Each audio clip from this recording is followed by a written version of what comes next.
Hello, and welcome to Week 6 of the Down East Sports College Football Show. I am Jacob Miller. He is Paul Phillips. Back in the win column. Both of us were in attendance. It was moderately rowdy at Dowdy. Apparently, if it sprinkles, that means as a student it is time to go home. Fire drill. I don't know. It was a little too fast for a fire drill. Yeah, no, they were. It was mass.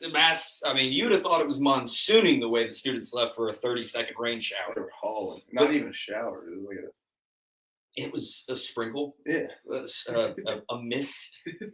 But either way. It wasn't much of anything. Pretty good product on the field. Great halftime show for what it was worth. The drones were cool. Good fireworks, all that good stuff. But 28-6, your final, ECU on top of Army. Thought it was a pretty productive day rushing, 111 yards between Montgomery and Gunn.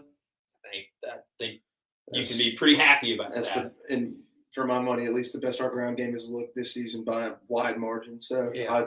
I was well pleased with it. And then obviously we kind of lived up to our standards as everywhere else on the field. Yes. So. Defense was rock solid as always. I mean, Army had a few big plays, but holding them to 2 field goals, I could go back and look at their yards, but I don't know if they broke the 250 mark. I want to say no. We'll find out. But either way, I thought the defense was great. Yep. We got on here last week following the BYU loss, pretty frustrated on why we weren't taking more deep shots. Well, you got 2 in the first half. Yep. And what a shocker they worked. Yeah. One of them, to be fair, should have gone for a touchdown. Yes, but you chalk that up to just a. So they kept it right under 300. They had 290. Okay. Yeah. Still, I mean, I know a lot of you have probably seen the graphic going around on Twitter or whatever, the top 25 scoring defenses in the country. I think we're sitting at 21 right now at like 13 and some change points per game given up so far. So especially when you consider that both of our power conference opponents, we gave up more than that to each of them, especially BYU, obviously. But that means, we didn't win those games, but damn if we haven't handled business in the other games so far. So I feel like that's definitely something for us to hang our hat on or hang our hats on as a fan base, as a defense collectively, and just as a team. Yeah. 21 points in the first half. Does the slowness in the second half concern you at all, or do you think that was more just, hey, this looks like we got this in the bag, let's coast this one in? Well, it was 21 points in the first quarter. Yeah. Which does concern me a little bit, not from the fact that not that I think we can't go score consistently throughout the game, but I feel like we sat back and we played with our food. Yeah. Not that it really ended up mattering at all, but we didn't score an offensive touchdown after the first quarter. No. So that was somewhat alarming just from a play calling and game management standpoint, that we didn't kind of keep our foot on the gas a little bit. But I mean, at this point, I feel like I'm kind of nitpicking, but it was a bit confusing why we didn't just keep doing what worked. I was curious because trying to remember all the details of the game a week later aren't the easiest thing. I was like, I know we weren't great on fourth down, 1 for 3. Yeah. Okay. I was like, God, were we bad on third down? Nope, 7 for 12. Yeah. 23 first downs. You would think that would lead to a little more than 21 points from the offense. Yeah. Great special teams touchdown to end the game or to cap the game, so to speak. What a fake field goal. I don't know if I've ever seen that specific play design on a fake field goal before. The holder just picks it up and just goes. And, like I've seen the flip pass. I've seen a whole bunch of stuff, but they're just so simple. Just pick it up and let's go. Just go. And that was simplicity works in those scenarios. I feel like the quote from Caden Hauser was quite spectacular. Oh yeah, of him and Mike Wright, who I have a question about here in a second, just being like, "Oh yeah, no, he gone, he gone." Where is Mike Wright? Second on the depth chart. I want to see more of him. Yeah, you get a week to prepare here. I think once we get into like tighter game situations, we'll start to see more kind of gadget plays with him, just because we might have to pull ourselves out of something, and he's going to be like he's the wild card basically. My only concern is if you do that and is he a gadget guy? Yes, but I think you got to find more ways to use them than just the gadget plays, because then you get a Justin Fields at Georgia situation where he comes in and it's like, oh, he's running. I agree. And we got to, if we're going to use him like that, we got to get him throwing the ball. Yeah. Or hell, even lining up a receiver. God, something. Just move him around. Apparently, the kid's quick as flash. So, says he could outrun Keaton. Said he could outrun Keaton. Is that college Keaton or is that NFL post-injury Keaton? That's a great question. Not that really matters because he's still fast, but I'll believe that when I see it. All in all, pretty good performance from the Pirates. Get a week off and then a big game in New Orleans. Yeah, huge game. We won't preview that this week. We'll give it a breather and then obviously give you all a preview of the Tulane game next week on the show. If you're new here, like, subscribe. If you're on YouTube, give us a follow. If you're on Twitter, chat's free use to an extent. Don't abuse it. If you're on Twitch, subscribe. Those are the 3 places we're at every Wednesday here at 8 o'clock on the Downey Sports Network. Great week 5 of college football on top of the ECU win Thursday night. Starting Friday night. A team that both of us had in our picks. Oh, yeah. Walked in to, why am I blanking on where they're at? Charlottesville. Virginia. Thought it was Charlottesville. And losing double overtime. Well, actually, I didn't have him. Oh, you didn't have him? No, was it just me? I told you to be worried about it. That's right. I told you to be. I didn't think that was going to happen. I thought they were going to keep it close though. Double OT win. Gets UVA in the AP top 25. That's crazy. When is the last time they've been ranked? That's a great question. I could not tell you. Do some off-ball research here. I don't know who this. I guess it means more for UVA for obvious reasons. It's probably the biggest win that program's had in a very long time. Yeah. But does Florida State get a little bit of the early season Alabama treatment now, where it's like, oh, they're not that good? I don't think so, because they beat Alabama pretty well. And we talked a little pre-show. See, did they beat them that bad though?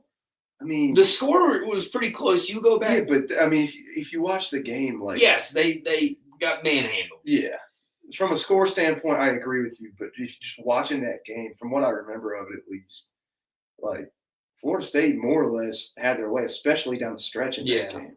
They definitely ran all over them. I mean, also Virginia's ranked for. They didn't just get in the top 25 because they beat FSU. What is their only loss? Their only loss is to NC State, who they should have beat. They should have won that game. I don't know how they screwed that up, which obviously is an indictment on them to an extent. But I mean, this is a good Virginia team that's got one loss now. Yeah, it's a conference loss, but I mean, look at the conference win they just picked up. Yeah. Also, the greatest field storming I think I've ever seen. It was pretty spectacular. Like, honestly, it was instant. It was pretty instant. I thought Squirrel White's life was in danger in the corner of the end zone, but This is Virginia's first time being ranked since week 15 of 2019. It's been a while. Good for them. Good for them. They got a pretty big matchup this week. Unranked opponent, but a team that is in the topper half. I'm pretty sure Louisville's unranked. They are unranked. Yeah. And that is who they play. Yes. Right. Moving on to Saturday, a spectacular Saturday, to put it lightly. Fantastic. Unless you're Sam Pittman and you don't have a job anymore. Although I'd argue you have now the greatest job of all time. The best job in the world. Fired college football coach. Pay me millions to do nothing. Exactly. Please come back and coach our offensive line. He was a great O-line coach. I got a couple takes of where some of these fired coaches might end up. I'd love for Pittman to be coaching Georgia's O-line again. Wouldn't surprise me. But my only win of the weekend, Notre Dame, I told you they were going to trounce them. Yeah. And they did, and that bacon burnt. I feel like it had the making leading up to it kind of on paper as a trap game. But, I mean, at the end of the day, we knew what Arkansas was, but we thought that this was going to be the game that, like, maybe they show some life. Yeah. No. There's nothing left there. Taylor Green is still – I don't know what school he's going to be playing for next year because it's probably not going to be Arkansas unless they give him a fat pay cut. They got money there. Or a fat paycheck, but he's still great. But that defense is oof. Yeah, it's they can score a good bit, but they just can't stop anyone. Yeah. Another team that is the flip opposite. They can stop anyone, but they can't freaking score. What is going on with the LSU offense other than they can't run? Well, what kind of sucks about it for them from a run game standpoint is that Caden Durham's been out. Yeah. So one of the best tailbacks in the country, not being able to have him and rely on him, obviously that kind of changes your plan a little bit. And so I don't necessarily put that much stock into it just because he's been out for a little bit. And I feel like once he comes back, they'll be back to kind of the way they looked early on in the season. But then again, I mean, it's kind of been a season-long issue more or less. I mean, like, obviously he's been good, but outside of him, their run game, their offense as a whole, which is a complete and total opposite from the last two seasons at LSU, where they were scoring 50 points a game. Like couldn't stop anyone. They couldn't stop a nosebleed.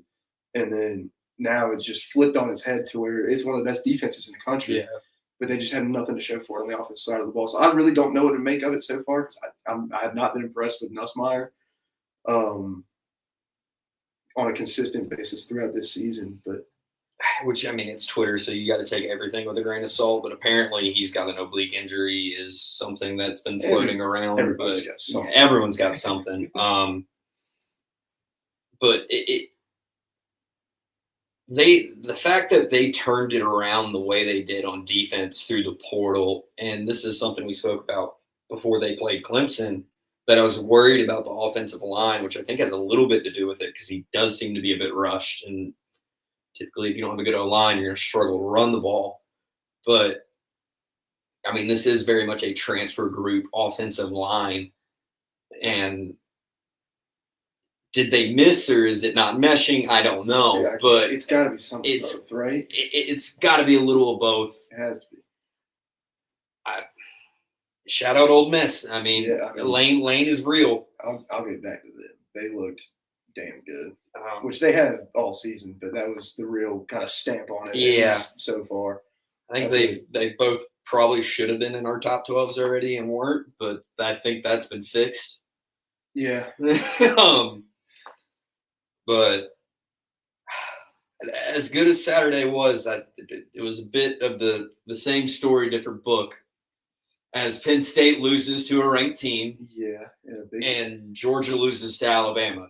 I have one thing to say about the Penn State game, and I was saying this before, right before the game started. Is that do you remember the Oregon-Ohio State game last year? Yes. Primetime, NBC, kind of middle of the season. Ohio State loses that one close. Very close, right at the end. What did they end up doing? I mean, they took them to OT. I think that Ohio State team was much better than this current Penn State team is, but I'm still not. I'm gonna ride that take till the wheels fall off. That Penn State at least has an opportunity. I think they're still a playoff team. If they go out there and lose to Indiana, that's going to be tough. They might Yeah. lose to Ohio State. I think that's going to be a great they're game. going to lose to Ohio State. I think so too, but it does hurt that Penn Stated so hard on Saturday. Oregon struggled. Like, I don't want to say struggled because they got down the field early in the game and just could not put points up.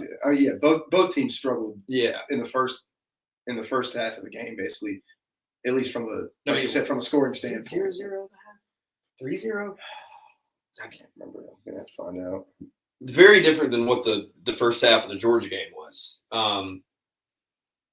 But yeah, very low scoring, and then I think Oregon kind of figured it out. It was 3-3 at the half. Right. Like I knew it was very tight going in the half. My attention was maybe elsewhere. Yeah. Well, my primary focus definitely was elsewhere. It was on the second TV.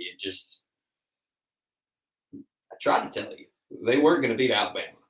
Yeah. I told every one of their mother they ain't going to beat Alabama. It doesn't happen. Alabama could go 1-11 every year, and Georgia would still find a way to lose. Georgia's on the schedule. You best believe that's where that one's coming.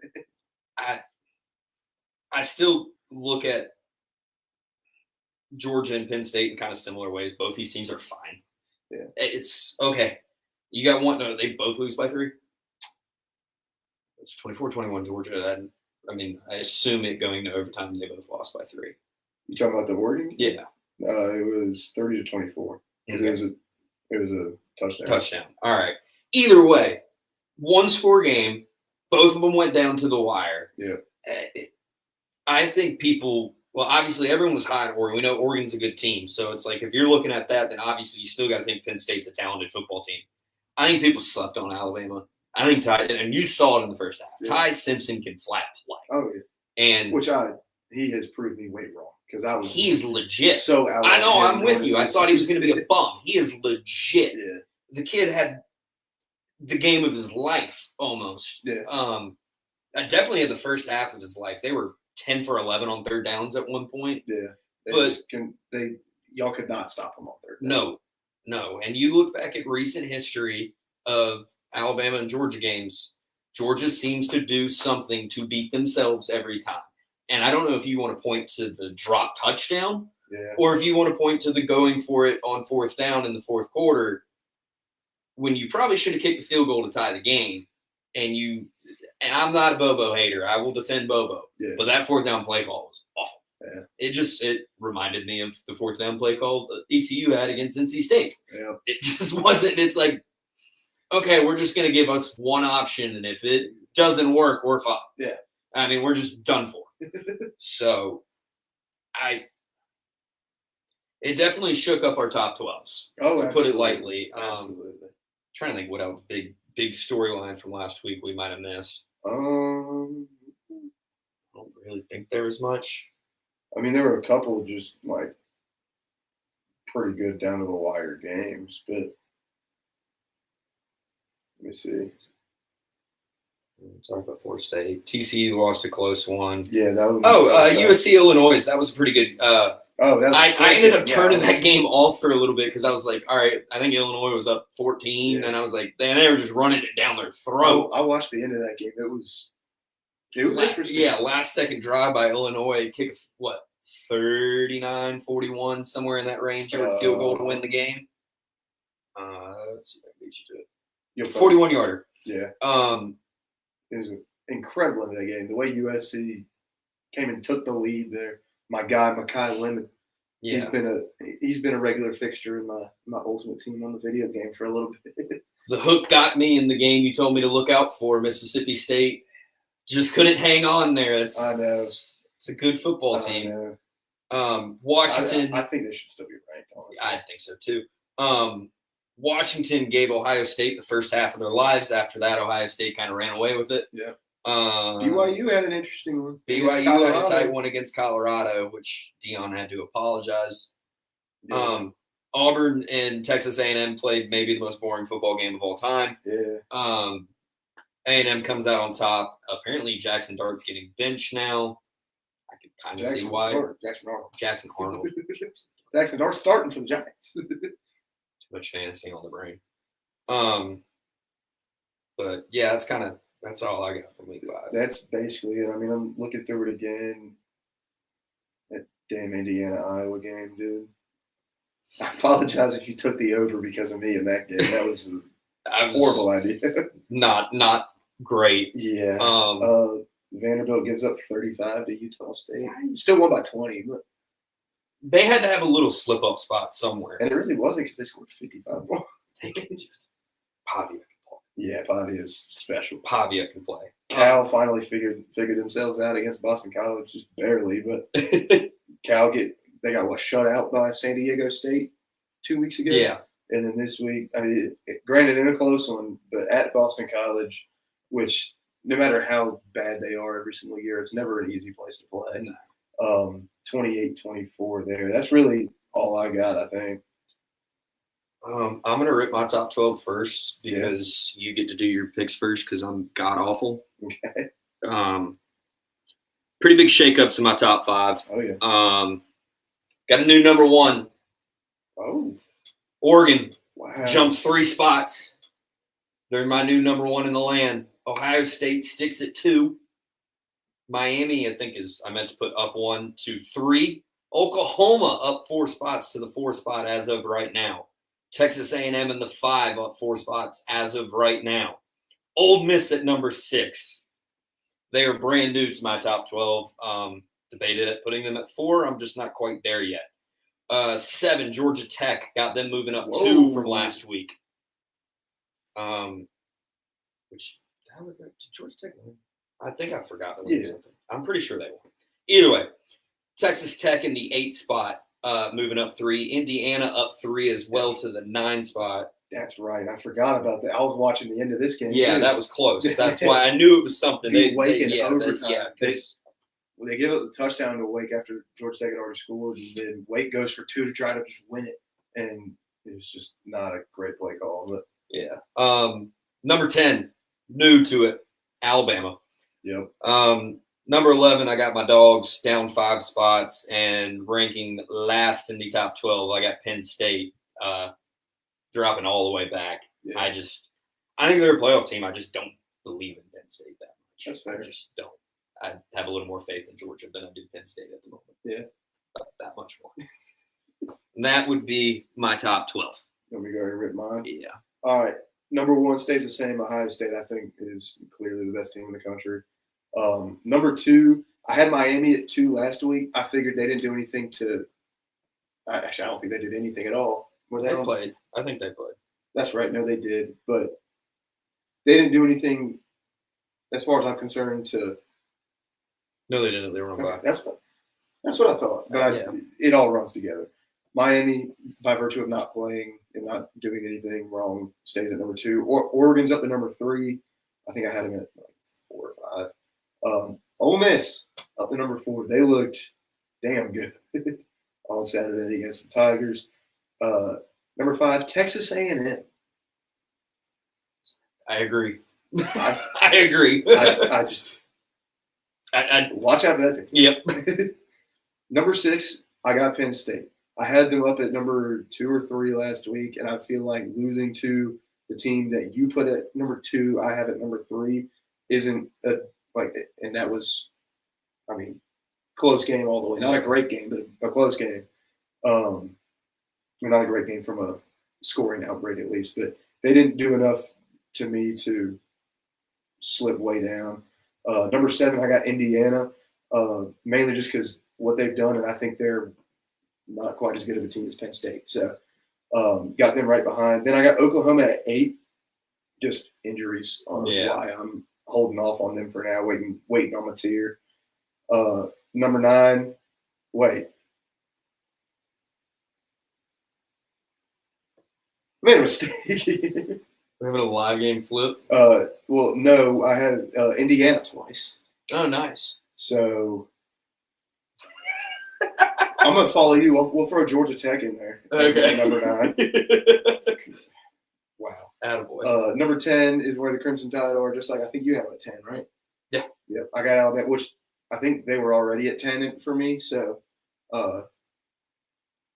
keep them there after a win against a team that fell out because Georgia is not here. Actually, no, Alabama might not have been in. Whatever it was. 11 and 12, I know, stayed the same. Texas Tech and Texas.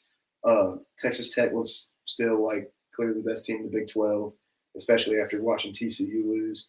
And then Texas, jury's still out, but I still have some faith in them to.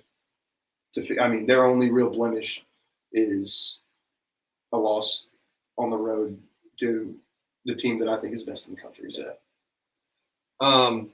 That will do it for our top 12s. Head into the Week 6 slate. We'll lead off with Dandy Vandy, the ranked Vanderbilt Commodores. That's right. Go into Tuscaloosa to go up against the Alabama Crimson Tide. The Crimson Tide are 10.5-point favorites. 56.5 is your total at the moment.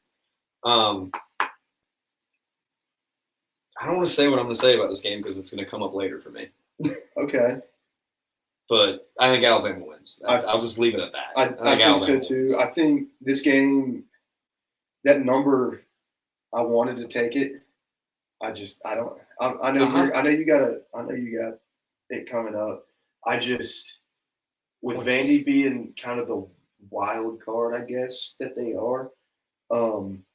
Which I mean, not to say Alabama's not, but with this game being in Tuscaloosa, it's hard to not take Alabama, especially, I mean, again, like you touched on, the way Ty Simpson looked against Georgia, which I know they've got some just voodoo curse on Georgia, but he looked really good. That offense figured out a way to beat Georgia. Yeah. So, I mean, I feel like if they could do that in Athens, then Vandy coming to Tuscaloosa shouldn't be an issue. I think it's going to be a decently close game, at least for most of that game. I feel like Alabama pulls away. That's my prediction. Virginia heads to the Bluegrass State to take on the Louisville Cardinals. They are a 6.5-point favorite. 63.5 is your total. This one scares me. I don't want to touch this game gambling-wise, but everything about this screams like a letdown spot for UVA. You're on the road, coming out the biggest win of your program. And again, I'm not going to take it, but this is screaming Louisville minus 6.5. It is. I don't know if they win the game outright, but I think this is a nail-biter. Yeah, I think it's a very, very close game as we start to see things kind of shake out more and more in the ACC. As I mean, you got your leaders in the pack, Georgia Tech and Miami at the moment, but Georgia Tech didn't look that great this weekend. Yeah. Miami has a test coming up next week, or no, this week. It's one of the next games we're talking about. Has a test this week, so things could really shape up here in the ACC very quickly. I think this is a must-win game for either of these teams if you want to keep your conference hopes alive. Exactly. If you want to contend, you got to win. You got to win this game. Heading back to the SEC, Texas 6.5-point favorites heading into the swamp against whatever Florida is. Not a football team. Give me Texas. I think Florida's got a really good defense. Yeah. I think Florida's got 41.5 is your total. I think that has a lot to do with throwing the pin at you. I think that's got a lot to do with two things. Arch Manning looks like shit. Florida's got a good defense. Yeah. Florida can't score. Texas has got a mediocre defense. Yeah. I'm not going to say good. They have a mediocre. They're good. They're okay. They're not great. They're not great. I'm with you. Give me Texas. I'm not going to put any trust in Florida. What? Ruin something for later for myself. But yeah, give me Texas. And then, as I talked about earlier, what I think is probably the biggest game of the week, if it's not, I don't know where game day is. I assume it's here. It should be here. Oh, no. Game day's in Tuscaloosa. Is it really? Yeah. Miami 6.5-point favorites heading into Doak, taking on the Florida State Seminoles. 53.5 is your total. Make sure I'm not doing the same thing again. I still like Miami. I do too. I don't know if I'd take the number, but I like Miami. Well, you mentioned one number, and so we'll hold off on that. Yeah. But, no, I like Miami too. They've just, I have them second in my in my poll, and Yeah. Florida State. I had them. I have them third. I think I was supposed to have Florida State at 9. Oh God, I've not been ranking FSU. Maybe probably not. should. I don't know. They Well, lost they because lost, I dropped them out. But I think I had them at like, I don't know, 6 or 7 coming into the last weekend. So that was probably where they were supposed to be. But yeah, I think Miami's a more complete team. As fun as Castellanos has been so far, I think Miami's got the better quarterback. Mm-hmm. Yeah, I don't see either defense really making too many stops, which is a precursor to what's coming up in the next segment. But I feel like Miami, from a defensive standpoint, is just stronger throughout that core. So give me the Hurricanes. I like the Hurricanes. Other notable games or games of note: Mississippi State travels to College Station to take on the Texas A&M Aggies. The Aggies are 14.5-point favorites. We both got them ranked 5th. 55.5 is your total. I'm going to refrain from speaking on this game. Okay. For now. I like A&M, but take the points with Mississippi State. We'll get back to it. We'll get back to that. I think Mississippi – I don't know how many games Mississippi State's going to win, but I think they are not going to get beat by a lot against a lot of teams. Every game's going to be close. Game that they're gonna stay in games. So I like Mississippi State to stay within the number here, and to prevent you from doing things on yourself. We'll move on to Boise State takes on Notre Dame. Notre Dame 20.5-point favorites. This is not last year's Boise State team. Nope. Good team. But I think Notre Dame did not take it. I almost did. Oh, I thought about it. I definitely thought it. I think Notre Dame waxes them. I think Notre Dame's better than everyone thinks they are, and I'm going to keep saying it. They're going to make the damn playoffs. Probably so. They're going to make the playoffs. They're going to have to be convincing the rest of the way, and they're going to have I don't know how convincing they have to be. I mean, Texas A&M might do that for them. Fair. That's fair. It's a 1-point loss. I mean, I don't know. On a botched extra point. The problem is the way their schedule is. There's a lot of but there's a lot of teams with some potential. I mean, USC is going to be a tough game. Yeah. I can't. I mean, they got Navy, which Navy's not quite as good as they were last year, but that's never going to be an easy game. No. But I don't know. I think Notre Dame rolls in this one, but I also, what's the number on? 20.5. That's very interesting. It's a lot of points. It is a lot of points. It's a lot of points. Which kind of makes me think they're begging you to take Boise. Yeah. Which means you should take Notre Dame. Yep. Then again, I'm the worst gambler alive. Are we going to get into that? That's up to you. I'm just flipping the page because I have nothing more written down on that page. Yeah, I'm good on the slate. I guess we'll get into my picks. Had my first down week last week. I went 1-4, but we're still 13-12 on the year, so we're in the green. We'll start off in Tampa, Florida, where South Florida is playing host to the Charlotte 1-3ers, I think. Sounds about right. USF is minus 27.5. Give me it. I think Charlotte might not win a game the rest of the season. They are awful. That is a just disgusting football program. Just give me USF. I think this is a get right spot for them where they let them drag a little bit. Yeah. Moving on to Houston, Texas, where the Houston Cougars, which I'll get back to what they're wearing in a little bit, are playing host to the Texas Tech Red Raiders, who, again, like I said, I think are the class of the Big 12. Something about that 10.5 in Houston, though. Yeah. I like Houston to maybe keep this close. That's a pretty underrated squad. They've played a lot better than we've come to know Houston in the Big 12 so far in their stay there. I don't know, something about it in the uniforms they're going to be wearing too. It just feels good. So give me Houston. Like I said with Mississippi State at Texas A&M in College Station. Give me Mississippi State plus 14.5. I think they keep it within 2 touchdowns against this A&M team. Mississippi State has looked real damn good, just feisty. They're very, very a frisky team that is going to give a lot of teams a lot of problems. Are they tricky or are they tough? Truff. I think they're truff. But I think they're going to give A&M all sorts of problems. I think Blake Shapen might have him a game. Yeah. Give me Mississippi State plus 14.5.